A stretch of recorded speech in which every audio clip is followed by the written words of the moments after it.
بسم اللہ الرحمن الرحیم۔ شروع اللہ کے نام سے جو بڑا مہربان نہایت رحم کرنے والا ہے۔ السلام علیکم، تمام ناظرین کو میری طرف سے السلام علیکم۔ تو دوستو، آج ہم جس موضوع پر بات کرنے والے ہیں وہ ہے یہ حقیقت ہے اس زندگی کی۔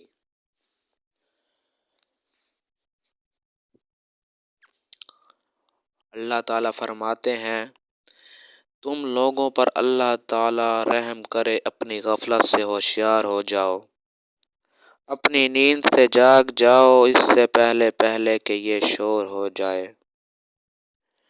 فلاں شخص بیمار ہو گیا ہے، مایوسی کی حالت ہے، کوئی اچھا حکیم بتاؤ، کسی اچھے ڈاکٹر کو لاؤ۔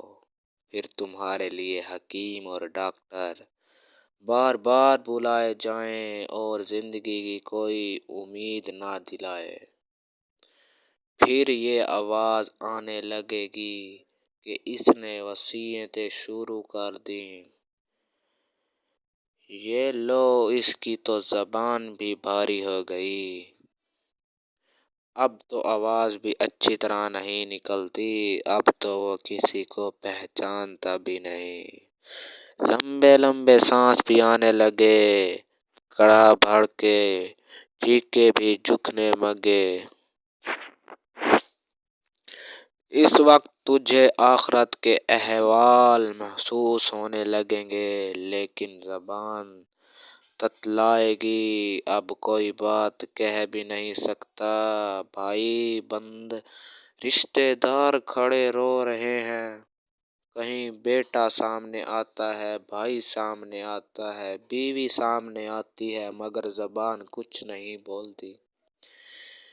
اتنے میں بدن کی میں سے روح نکلنا شروع ہو جائے گی اور آخرکار وہ نکل کر آسمان پر چلی جاتی ہے، اور جلدی جلدی دفنانے کی تیاری شروع کر دیتے ہیں۔ عیادت کرنے والے رو دھو کر چپ ہو جاتے ہیں، دشمن خوشیاں مناتے ہیں، عزیز رشتے دار مال بانٹنے میں لگ جاتے ہیں اور مرنے والا اپنے اعمال میں پھنس جاتا ہے۔ اے مرد مومن، اللہ تجھے توفیق دے۔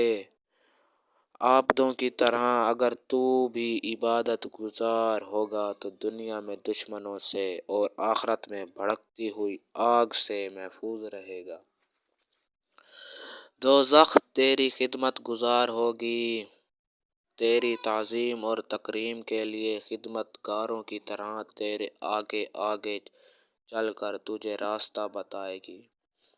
اپنے مولا کے حکم کی تعمیل و اطاعت میں تجھ سے نرم الفاظ میں کہے گی، اے مرد مومن میرے اوپر گزر جا، تیرے نور نے تو میرے شعلوں کو بجھا دیا، غرض یہ کہ تیری تعظیم کی جائے گی، تیرا چہرے پر نور ہوگا، شاہی خلعت تیرے جسم پر ہوگا اور عظمت کی نشانیاں تجھ پر واضح ہوں گی۔ اس لیے خادموں اور غلاموں پر تیری تعظیم و تکریم اور خدمت واجب ہوگی۔ رہا کافر اور نافرمان تو اس پر دوزخ غضبناک ہوگی، اور جیسے کوئی طاقت اور فتح یابی کے وقت اپنے دشمن سے انتقام لیتا ہے، ایسا ہی انتقام لے گی۔ چنانچہ اللہ نے فرمایا کہ جب دوزخ ان کو دور سے دیکھے گی تو وہ کافر اور نافرمان اس کی غضبناک اور جوش کی آواز کو سنیں گے۔ بس اگر تو دنیا اور آخرت میں عزت چاہتا ہے تو اللہ کی اطاعت کر اور اللہ کی نافرمانی سے اجتناب کر، اللہ کی رحمت سے تجھے عزت مل جائے گی، کیونکہ اللہ نے فرمایا ہے، جو شخص عزت کا خواہش مند ہے تو ساری عزت کا مالک تو خدا ہی ہے۔ عزت تو اللہ اور اس کے رسول اور اہل ایمان کے لیے ہے، مگر منافق یہ بات نہیں جانتے۔ لیکن منافق یہ بات نہیں جانتے۔ اے ایمان کے دعوی دار، تیرا انفاق اور اے اخلاص کے موضی، تیرا عمل شرک طاقتور خدا، برگزیدہ نبی اور نیک اہل ایمان کی عزت کو دیکھنے سے روکے ہوئے ہے۔ اگر تو ایمان کے تقاضوں کے موافق عامل ہوگا اور اخلاص کی شرطوں کے مطابق یقین رکھے گا تو دنیا میں ہر دکھ اور ہر جنسی انسی شیطان سے اور آخرت میں آگ کے عذاب سے محفوظ رہے گا۔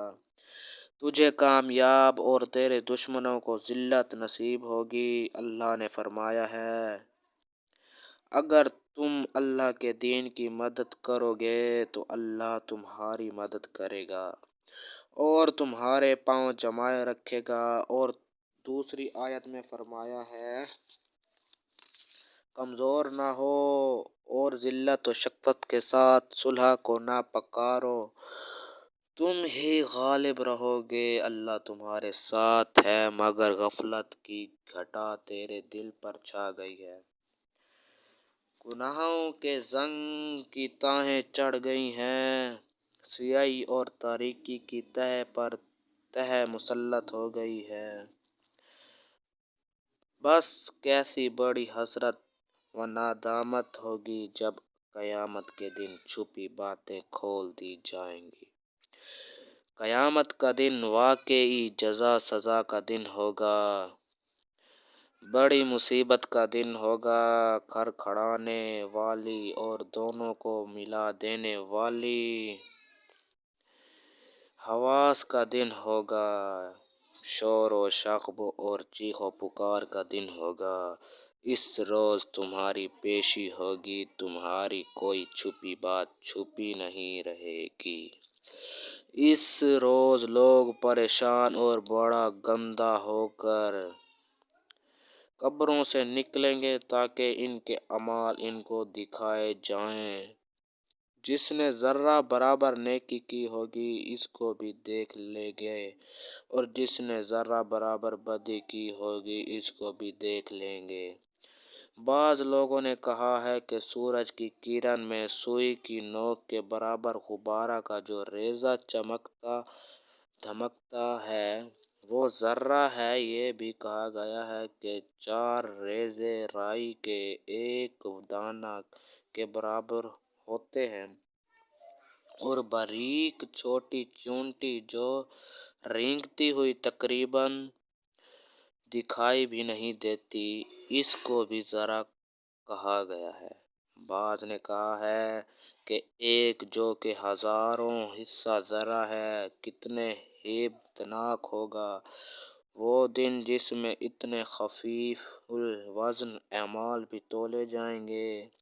اسی دن کے متعلق تو اللہ تعالیٰ نے فرمایا کہ اس روز ہم پرہیزگاروں کو یہ حیثیت مہمان رحمان کی طرف اٹھا کر جائیں گے، یعنی لے جانے کا حکم دیں گے، اور مجرموں کو سخت پیاس کی حالت میں جہنم کی طرف ہنکائیں گے۔ اس وقت پردہ ہٹ جائے گا، چھپی باتیں کھل جائیں گی، مومن اور کافر میں سچی اور دوغلی میں موحد اور مشرک میں دوست اور دوست میں دشمن، واقعی حقدار اور جھوٹے تابعدار میں امتیاز ہو جائے گا۔ اے مخاطب، اس دن کی ہیبت سے ڈرو اور سوچو کہ تو کس گروہ میں شامل ہوگا اگر تو عظمت والے خدا کے لیے عمل کرے گا۔ اور عمل کرتے وقت اس اللہ سے ڈرتے رہا کرو جو ہر عمل سے باخبر ہے اور عمل کو ان تمام چیزوں سے پاک رکھے گا جو اہل بصیرت اوپر والوں کی نظر میں بری ہے۔ تو تیرا شور پرہیزگاروں کے اس گروہ میں ہوگا جو قیامت کے دن اللہ کے مہمان ہوں گے۔ تیری عزت ہوگی، تجھے سلامتی ہوگی، تیرے لیے خوشخبری ہوگی۔ اگر تو نے ایسا نہ کیا تو خوب جان لے کہ وہ دوسرے گروہ کے ساتھ شامل ہوگا، دوسری ہلاک ہونے والوں کے ساتھ دوزخ میں تو بھی ہلاک ہوگا۔ فرعون، ہامون اور قارون کا ساتھی ہوگا۔ اللہ نے فرمایا ہے، جو شخص اپنے رب سے ملنے کا امیدوار ہوا اس کو اچھے اعمال کرنا چاہیے اور اپنے رب کی اطاعت میں کسی دوسرے کو شریک نہ قرار دینا چاہیے۔ بس نیک عمل کے سوا کوئی چیز اس روز تجھے عذاب سے نہیں بچا سکتی۔ اے مخاطب، اللہ کے دین کی تبلیغ کے فریضہ کو اپنے اوپر فرض جانتے ہوئے اپنی زندگی کا مقصد بنا لو۔ خدا تجھ سے خوش ہو کر تجھ پر آخرت کی نعمتوں سے مالا مال فرما دے۔ تو دوستو، یہ تھی دنیا کی زندگی، یہ حقیقت ہے اس زندگی کی۔ تو آج کے لیے اتنا ہی دوستو، سانسیں رہیں تو انشاءاللہ ایک بار ایک نئی ویڈیو کے ساتھ حاضر ہوں گا۔ اللہ حافظ، آپ سب